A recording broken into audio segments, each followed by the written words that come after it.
Good evening, Joe Visconti here. This is the Mark Schaftlein Report. Sitting in for Mark Schaftlein tonight, we have a fantastic guest, and we're going to have some fun. We're going to be tying in addiction, overcoming addiction, with politics and a host of things that are happening in your world today. And our guest is Mark Scheeren. He's an author and researcher.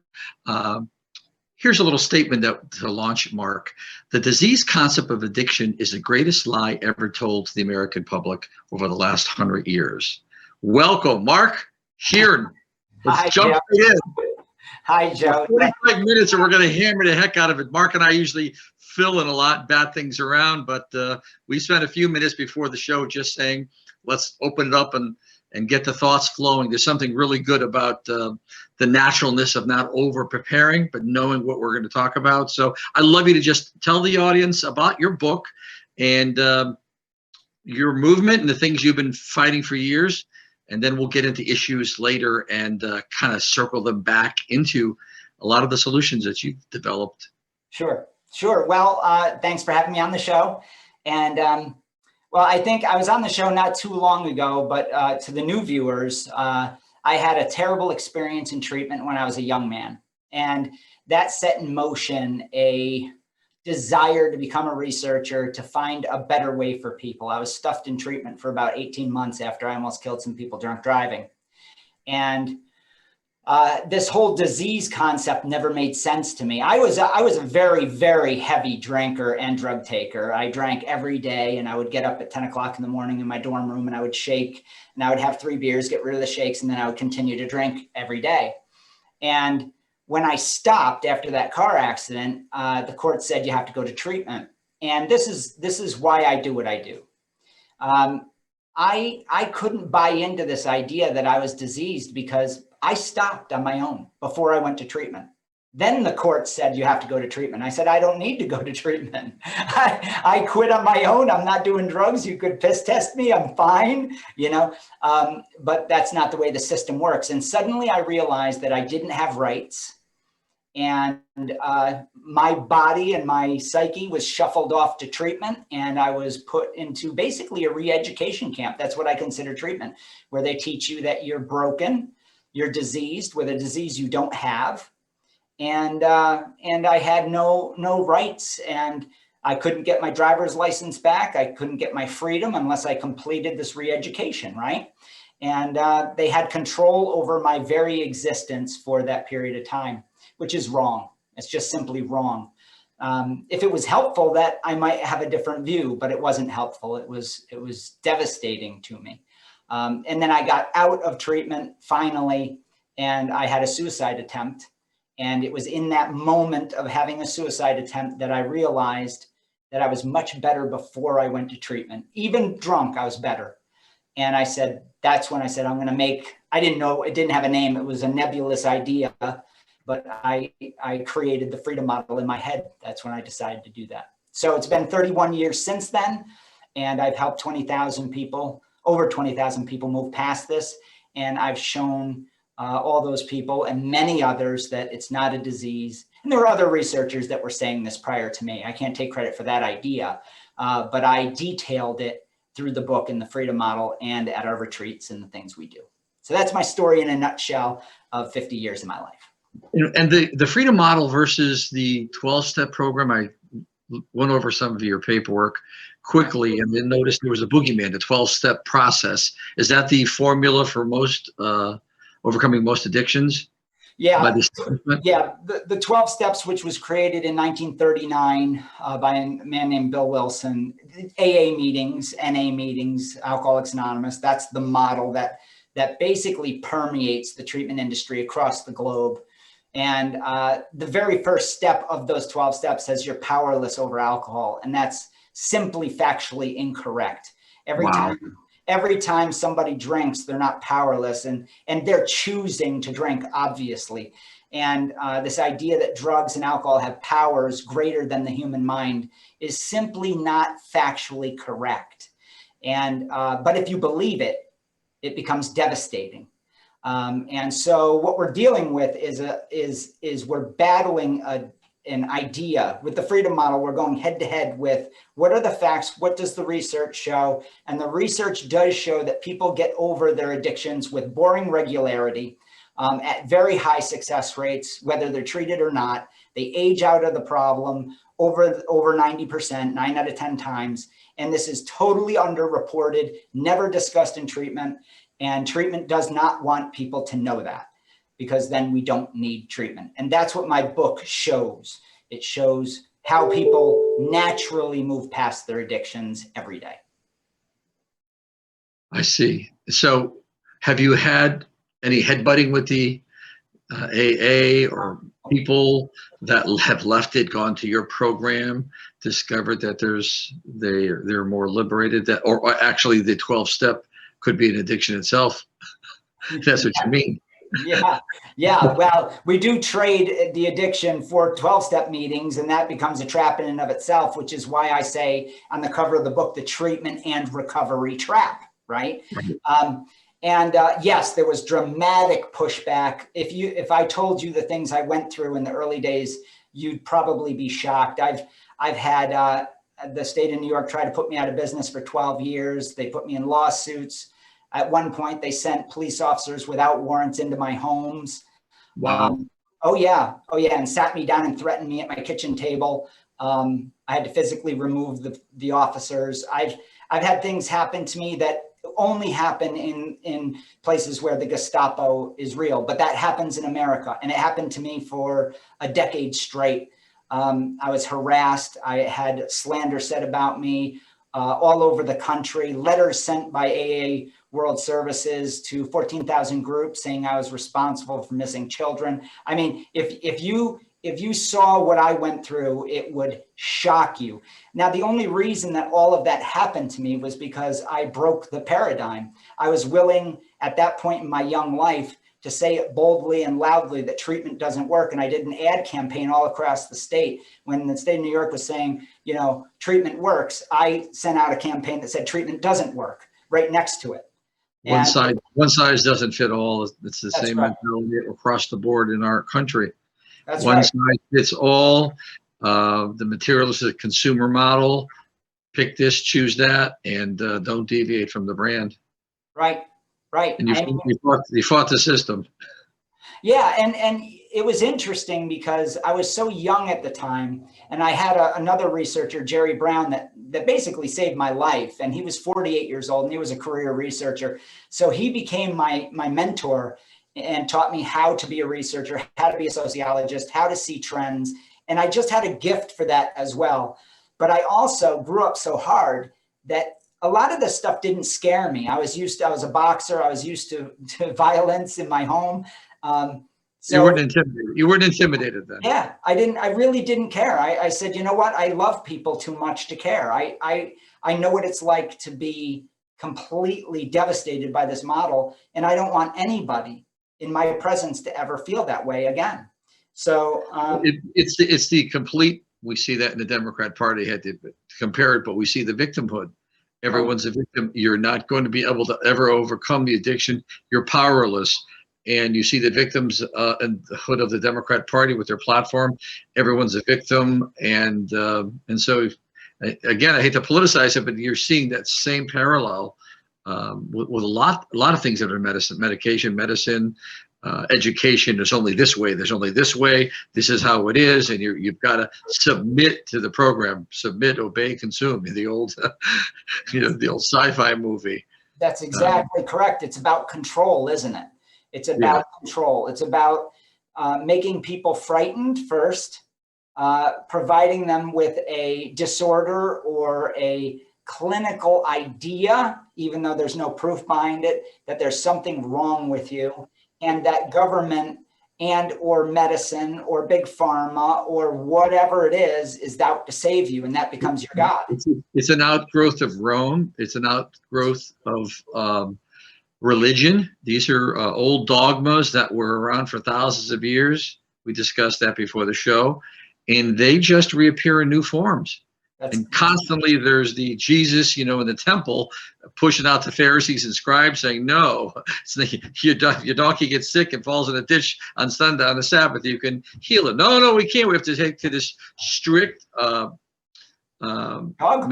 mentality where there's only one way, which I think what that does is, tell me if you agree with me or not, it joins in with the war that is pushing us back into the herd, where our individual spirit or individual ego, individualism, and the we and the I, but the individual gets crushed, get in line.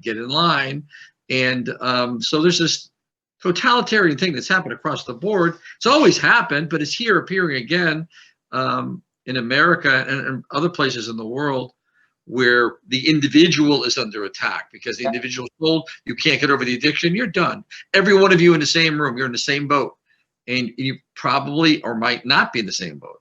Well, that's exactly right. I'll give you an example, a small, tiny piece of what we do that's different than everybody else. When you go to rehab, you're stuck in group and you get in the hot seat and they basically slowly wear you down. And then you end up rewriting your own history into this narrative that isn't true. You start to feel diseased. You start to like the Democrat Party and the news media, their Wikipedia, they're rewriting history right in front of us day by day. Exactly. And censoring, so we can't say the things. I hate to circle back now, but it's already happening into these issues where we're not able to be free to think, to believe in what we want and what we just witnessed. They're rewriting it as though it didn't happen, and then we're not allowed to say it. Right. So you're doing that in group, then rewriting the narrative of your life. Yeah, it's unbelievable what happens to you when they repeat over and over and over again what you're supposed to be saying, or else, Mark, you're going to die. You're going to die. You have an addiction. And they would say, you have John Barleycorn with a hammer over your head. Always, you're never going to be okay. You're in remission, but only in remission if you stay in treatment. And I would think to myself, and I didn't come from that kind of ethos in my family. My parents came from Germany. They outran Hitler. My father left Berlin to come here, And so I grew up in a place, in a household where you were powerful. You were able to do things. You were a free man. And my father valued that. I mean, above all else, he was totally anti-government because he saw what it did to his family and all the people that died around him. So when I was put in rehab, it was like dramatic to me. And I'm watching other people go down this path and they just gave up their rights and acquiesced to this model. And I'm going, I can't do that. I can't do this, Well, it's funny. When I was in Florida doing a television series on disabilities, I was intrigued on television. You always hear about hypnosis and subliminal messages. So I went the whole program to become a certified hypnotherapist, not to practice, but I wanted to go through the whole thing. Where are the tricks to find out what they're doing, at least in the, with the human being, not with Madison Avenue advertisement, but sure enough, it is all Madison Avenue advertisement, which trickles over to news media, politics, education, you name it, big business. What I found was the words in the script that we write for someone who is trying to get over phobia. And it's like a movie. You write a script and every key word could trigger them the wrong way. So you have to watch the words that you write. They're supposed to speak these words. At least that's what the training shows you. But it's similar to what you're talking about. If you write a script and it's make-believe, you've diluted your subconscious mind, which doesn't have the critical faculty, and it'll believe whatever you tell it. Smoke, try not to smoke. It says it thinks it's doing harm to you because it's like a child, but it's like a genie child. And so advertisers, for the public watching that doesn't know this, they seek to go around through humor and whatever to open up and move our critical faculty, our conscious, our I am, our individuality away so they can plug in their message and we take it on. And that message would be the two things that they showed us were that hit with hypnosis, which is happening to everybody all the time, is self-esteem, self-worth, and authority. Those are the two key principles. And you just said it, the authority, the program has the authority, God or you or nobody else does. So you were taking authority. And then the self-worth, because your self-worth, and you get too much self-worth the wrong way, you're a lunatic, megalomania. But self-worth, true self-worth, Yeah. and true authority that's helpful and good. We see both of those authority and just being crushed underfoot today across the political spectrum. Well, I knew it was a problem when they have in every type of place where they have awareness, for instance, suicide awareness, you see an increase in suicide. Anxiety awareness, we now have increases, a lowering of the age of onset of anxiety and a greater number of anxiety. And these aren't small numbers. I mean, there's a massive increase. Every time we start talking about this in the narrative of you being a victim, we're creating a society of victims. Now, it started in my generation hardcore. And my generation was sort of, I believe, the last free American. I'm 50. And the 80s was where it was tipping. The 90s it tipped, and it's just gone way downhill into tyranny ever since. I'm 60, going to be 65. I remember way back when a lot of this was coming, and you would be called, back in the 60s, there was a lot of New Age people, and you'd be called a lunatic if you it wasn't right-wing conspiracy theorists back then. You were just on the fringe, and that's when they were really harnessing their power in the 60s with new pharmaceuticals that were coming out. Yes. Then the growth of technology in the 80s, late 70s, 80s, coupled with that big pharma. And it's been growing. I've watched as a young person. I was into a lot of this when I was young and watched it. And then I remember, my father, family members, people that were doing what you do, thinking outside the box. Or why can't we have a curative method? Oh, no. The doctor can't cure you. Medicine can't even cure you. It's all up to maybe a statistic. If you're going to come out of this, it's just a random statistic that nobody has control of, including you or even us. They even remove their responsibility. And then plug into this program to get this stuff that you have to buy and do with immunity. And look, it's got to the point with the vaccines. It's immunity. Well, the point I was getting at is exactly what you're talking about. So they created fragility. They made children fragile. Now, when I was a kid, you weren't fragile. Sticks and stones might break my bones, but words will never hurt me. Now words are violence. And that shift was dramatic in my lifetime. I mean, when I was a kid, we went out and we fought in the playground. We pushed each other. We figured things out. We talked face to face. We figured out the hierarchy on the playground. And confidence was never handed to you. It was an ugly business of you had to overcome things, and then you gained confidence and self-worth. Right. Well, now kids are fragile. Words hurt. They're safe spaces. Now, I know this is talked about a lot, but it is how the government and those in the tyranny of experts, the psychologists, the psychiatrists, they've made us all fragile and broken people and in need of constant, what is the word I'm looking for, where somebody is telling you you're a good person. I can't think of the word, but it's endless. It's endless. And I look at these kids and I get them in my program every day. They don't know how to function. I mean, they literally do not know how to live their lives at all. And they are constantly saying, Mark, what do I do? And I say, I don't know. I'll just read the information and then figure it out for yourself. It scares them. You mentioned confidence. Enough confidence over time, and the student overtakes the teacher, which is an authority. But in our time, and that was always practiced for thousands of years, when you mature, even in the trades, the artisans, you come up as a laborer, then you're a journeyman, and then you're a master, and you take over. That's not happening in our time anywhere anymore. Unless you're in a government union and you have a position within somewhere or whatever that's permanent, and then you can move up into that world, because the non-union world of free market labor has no permanency. And I'm connecting that because it's important for us to realize that your confidence and your abilities, you're going to outgrow them. A lot of places don't want you to outgrow them. So you're going to get stunted at work, stunted at home. Your family doesn't accept. A lot of people have the problem. I'm sure you're going to talk about that too, where the children aren't accepted in their home life, or the things that happen when they want to make changes. That never goes away, right, generationally. Well, one of the things that we cover in the book is the fact that anxiety, trauma, depression, all the negative sides of life are natural. They're unavoidable. So this idea that we need to have a soft, trigger-free life is absurd. So what we're doing by telling people that they can't deal with these things and they need constant validity, we're making them fragile and totally ill-equipped to deal with life. We're not helping them, obviously. Well, it is the life that exists, but the masters of the universe want to make life existing a different way where they would fit into their new model. They're preparing them for the model that they have prepared. And this is why you're seeing the split in America and a lot of other countries too, the split politically. It's not really about a party system or Trump. It's been going on since George Bush and Al Gore, a split. And it's not race or color or anything. It's just two types of people, almost like two species of Americans. And ones that want to love it, hey, take care of everybody, but want to mind their own business. I want to do my own thing.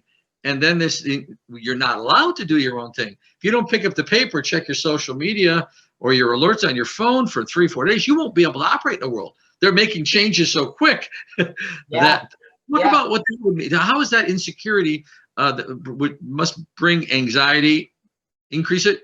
Oh, yeah. Yeah. Happening in the world today? Oh, yeah, absolutely. I think, it's interesting, though. So you have people plugged in, right? And it causes them to be anxious. But I deal with a lot of people who are plugged in and are very well adjusted. They're very well adjusted. And even though we have this idea of how fragile people are, we can definitely show people that you can still be plugged in, still be informed, and not be afraid. And I show people that every day. I show people who come from the ghetto that you are not a victim. I show people that have a porn addiction that they can move on from that. I show people that are devastated by drugs and came from the worst I came from a rough background. I had no reason. I had every reason to fail, but I didn't. So I think the narrative needs to be the opposite of the narrative that currently exists, which is you can move on, you can produce, you can get over your past, you can deal with your traumas. The only way to deal with a trauma is to let there be a distance of time from the traumatic event forward. You got to look forward and move on. I've been traumatized. Time heals everything. That's exactly correct.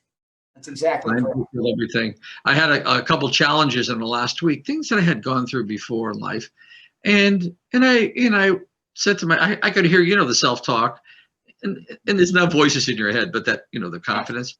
Yes. Joe, talk to yourself, Joe. It'll be all right.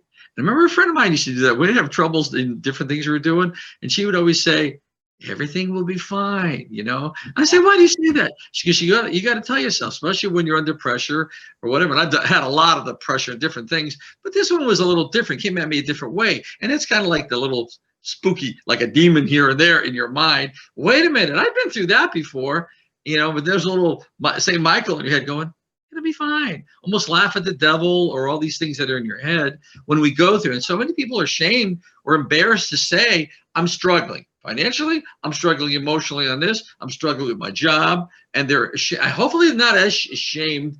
And the good side of social media is some people just put it out there, And so get older, like who cares anymore, And young people are watching old people on social media going, well, they don't even care. I used to care when I was 20. Who cares anymore? I wasted so much time. So I think a lot of stuff that's happening is going to be beneficial. There's the benevolent side and a malevolent side.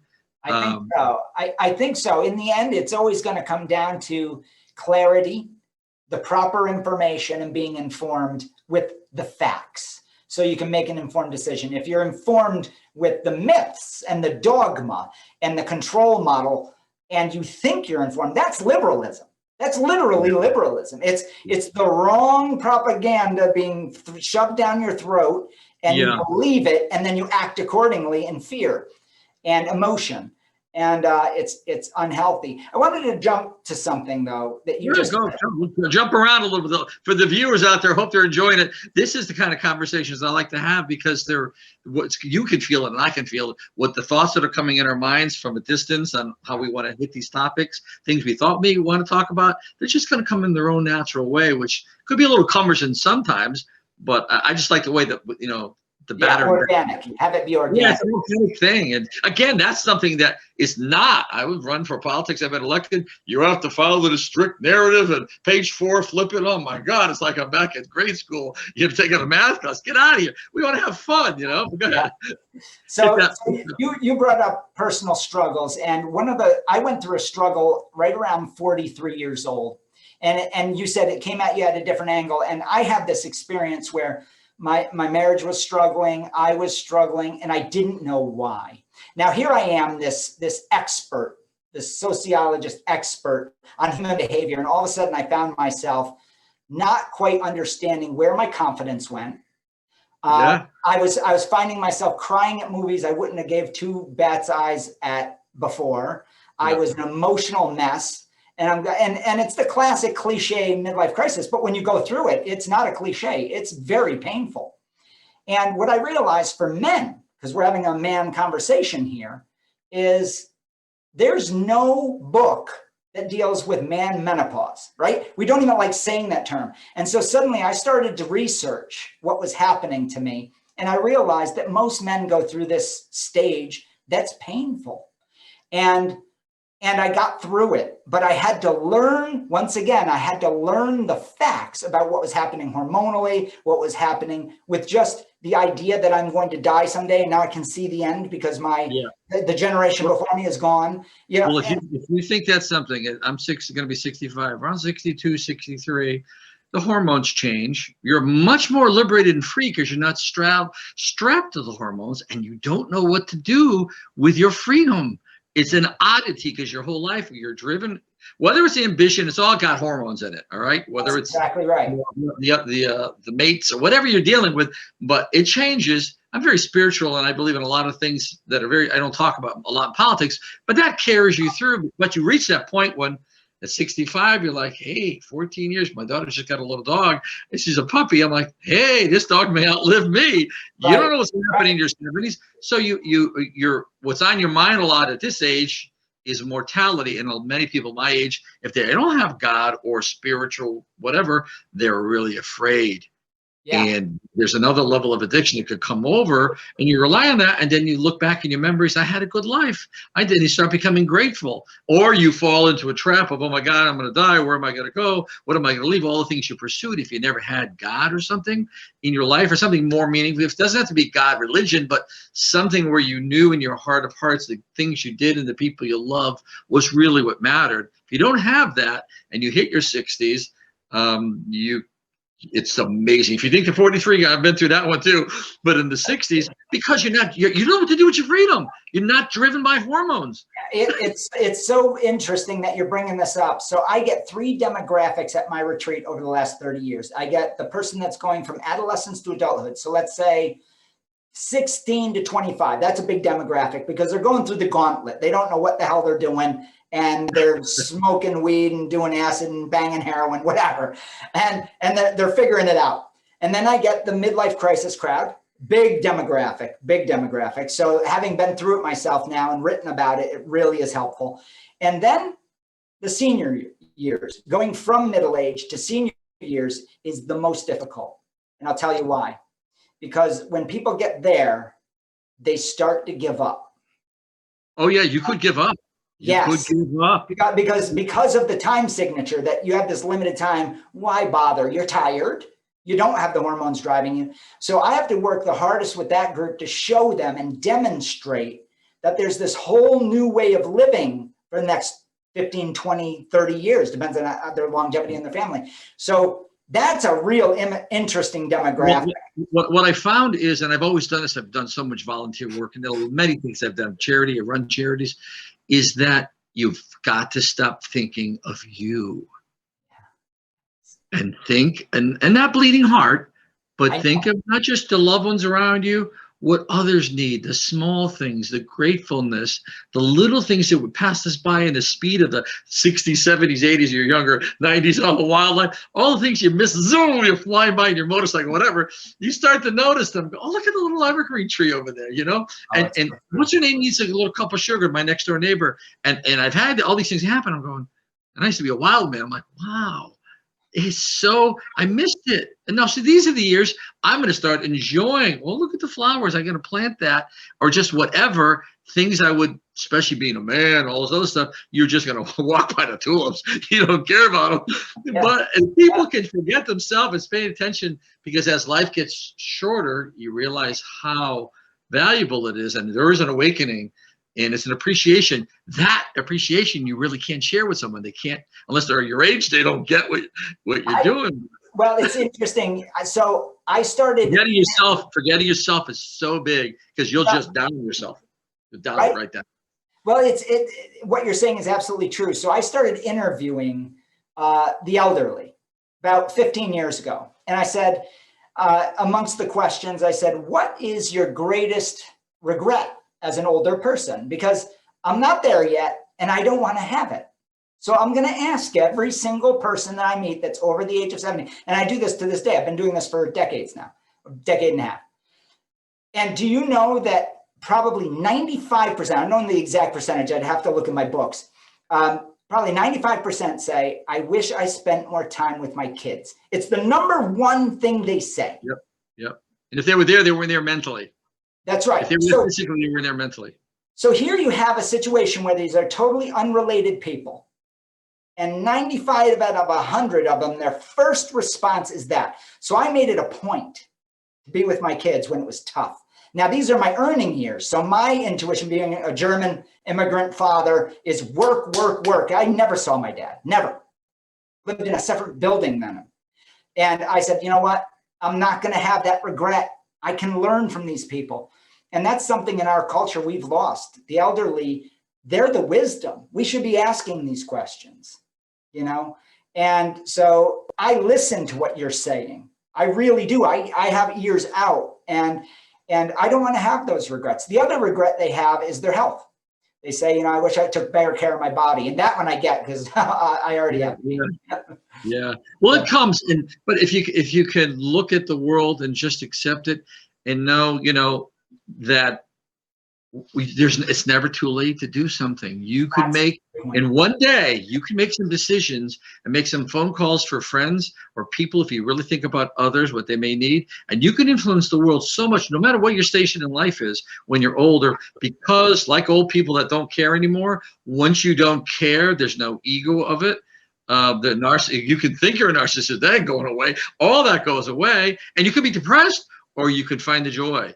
And that's what you can see, two types of people. So some that are all like crotchety and inside, and some just, well, the ladies walk by my house and they're older than me in their 70s and with their dog, and you can see they have this look in their eye, like a saintly look. You can see, and I know that the kids walking by me, it's kids at 50, at 40, at 30, because we've been there, and they didn't tell us in our generation, no. They never talked. Like my father was born in the 20s.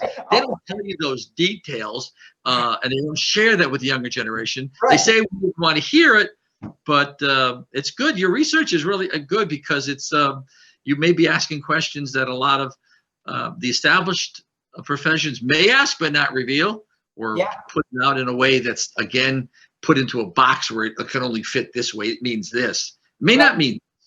Well, you know, and that's why I never had formal training. I never went to school a day about any of this stuff. George Washington, didn't he do George Washington self-taught? A couple of those were self-taught. Yeah, a lot of them were, and it was the only way to have pure research. If I had been taught the model, the freedom model wouldn't exist. Truth wouldn't exist. I mean, when it came to the addiction studies that I've done, we wouldn't know that we can just move past this and that it can be easy.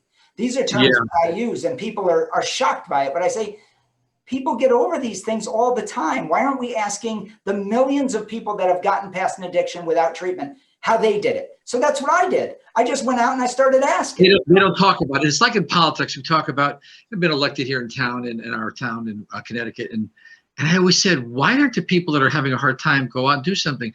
They're not going to stand in a corner with a big sign picketing. I'm broke. I lost my job. I got to sell my house. All this stuff happened to me. They don't do that. They're shamed. And the establishment kind of knows that, the world, I'll call it. And it just knows they'll just go away. And they'll just go away, and they can win all the time. So there's and not that they want to be victims and all that, but nobody puts it into a number. into a body of evidence that this is something. We've even had one of our town managers say to old people, why don't you just go get a reverse mortgage? She's like, lower the taxes. And he's like, get a reverse mortgage.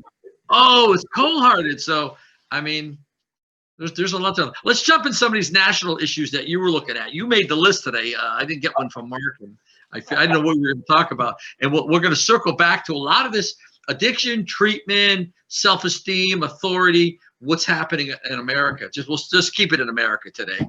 What the heck is happening? Hit the topics and let's try to tie it all back in, because there's got to be some mental illness going around. Everybody knows it. First of all, I call it my handy dandy list. You know, before I go on the show and I review everything in the news, and the infrastructure bill just is so interesting to me because it's a change in terms. Once again, we're parsing out and creating a new meaning for something that has serious consequences. Because first of all, where are we going to get 2.75 or 2.5? They're all over the place. $2.25 trillion. We're broke. We're already $32 trillion. So we're going to get it from China, our enemy, right? So the infrastructure bill, we changed the term to mean anything Democrats want. Why don't we say infrastructure equals to Democrats anything they want? Well, we'll just look at the Affordable Care Act. It's anything but affordable. It jacked everybody's rates up. It's call it what it's not. But just before, I'll interrupt for a second here, or interject. I live in West Hartford, Connecticut. The home of Noah Webster is right down the street a block away. Oh, I'm so the sorry. Man who knew we needed words and they had to be separate than the English Oxford Dictionary. And he created the one over here. And this is what we're dealing with. The mastery of perversion of language, meaning doesn't mean what we were taught, and we were told because we were taught that we have to erase our mind. That's right. But go along that line about the language, because I think that's the heart of it all right now. Well, it is. It is. Communicate. Well, by creating different meanings, you control people, you control their mind, which is an enormous power that these politicians wield. And people don't realize it. They think it's good to take down the statues of bad things. But the reality is they're rewriting the entire history because they don't want kids to know how freedom came about. They don't want to know about revolution, real revolution. Meanwhile, there's this quiet revolution of remeaning, of reattributing words in different meanings, however they want it to be.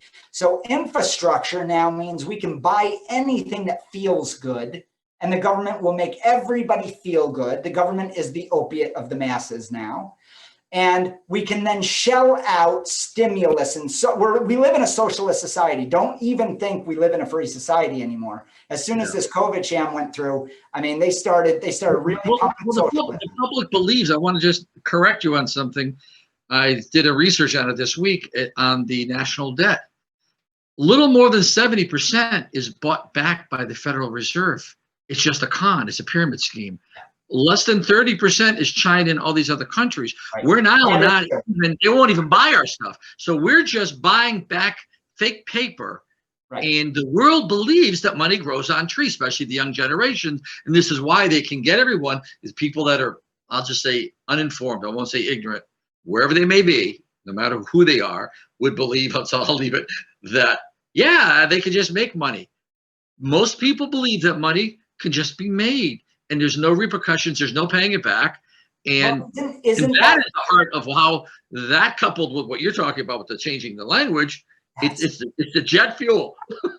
Well, and so now you're talking about taking a representation of value, money, and then reinterpreting it as something you can just create without any value. So once again, gone, inflation's gone. The old models of how you would pay things back. No one's speaking about how many years they'll take to pay the deficits back. They're never being paid back. Nobody cares. Let somebody else do it. The irresponsibility that's growing in all the Americans in a time of a lot of lap of luxury for most people in America. People, the job that Trump created, all the jobs, all that. So we're at a time when that is still good. And so if they're being that irresponsible now where things are good, what does that say about the morality, the goodness the forward thinking, the cause and effect. They're removing cause and effect. You don't have to pay it back. It's America. We just print it. We got guns. Nobody's going to talk. So they don't go that far to even think that way. But if they did, they just come back and say, it doesn't matter. And therefore, give it the charities that we want, give the political organizations the money we want, parse out, dole out here, there, call something somewhere else just to get by people. It's bad. What is that going to do to the collective psyche of this country? I'm going to put that one on you. Well, look, there comes a point of reckoning when the value of money matters, because money is only a representation of work. That's what it is. So when you devalue it by making $2 equal what used to be $1, inflation, right? When you do that, then suddenly, and then you split it 10 times and 30 times, eventually there's no value. It's the classic scheme of the German man carrying the wheelbarrow of money for a loaf of bread, right? And people that don't understand their history because it's been erased are going to sit around and go, what's going on? This is how genocide happens. The end result is a collapse. It's a mushroom. The government and everything is the mushroom, and we're the stick. And eventually this pandemic is the gateway process for the collapse that may come. It's a dry run, a trial on how to, whether it's being done deviously or just being done because if everyone was innocent was doing it, it's still going to be a pattern and a model. Well, let me talk about that for a minute, because I knew that the fix was in with COVID in the first week that it became a popular idea. And I don't mean popular in that we liked it. I mean popular where it became newsworthy. And the reason is because of a very simple thing that was a dead giveaway. And that was, they said, you're going to have, we have a 14% death rate in Italy. And I said, wait a minute. So I heard that, and it was early on. And I said, wait a minute. I'm a statistician. How do you have a death rate when you don't know who's got it or who's recovered? That's not a death rate. What you're talking about is a death rate. Yeah, you're not even talking about infection rate. You're saying there's this number of people that died, but you really don't know who has it. So you have this tiny, tiny, tiny number of people that you know have it, when there could be millions more that have it. But you have this little, let's say 100, and then you have 100 people here or 14 that died. You have a death rate. Well, that's not a death rate. That's an inaccurate death rate, a terribly inaccurate death rate. It's a sham, because you can't have a death rate without knowing who has it and who has recovered from it. They didn't know that. And they said that in the same report. And I said, how can you have a death rate at 14% if you don't know who has it and who's recovered? There's no accurate death rate. And then they kept repeating it, and nobody asked that question. And that's statistics 101. That would be your first day in class in freshman college on death rates. So nobody to this day has asked that question. Then I watched. And once they knew who had it, and they knew, and they're testing, and it got lower, went 14, 10, down to 1%, then down to the flu rate, then it became about new infections. The narrative, the day it became the same as the flu, the narrative changed from death rate to new cases. And I said, my God, I'm watching this. With the numbers, statistics, medical, everything is being so deceptive that I think right now America is a 747 on autopilot, and both pilots are dead, and we're going to run out of gas. Yeah, and that's when that happens, and not because out of war be naysayer.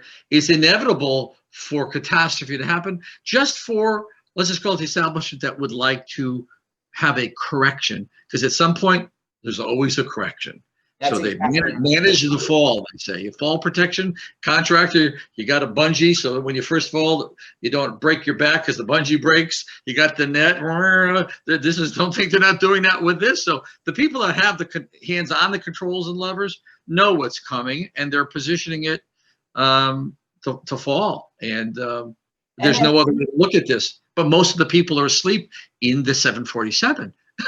Yeah, except for, and here's the saving grace, and it's always the saving grace of the world, and that is you have the 70 million Trump supporters whose eyes are awake, whose eyes are open.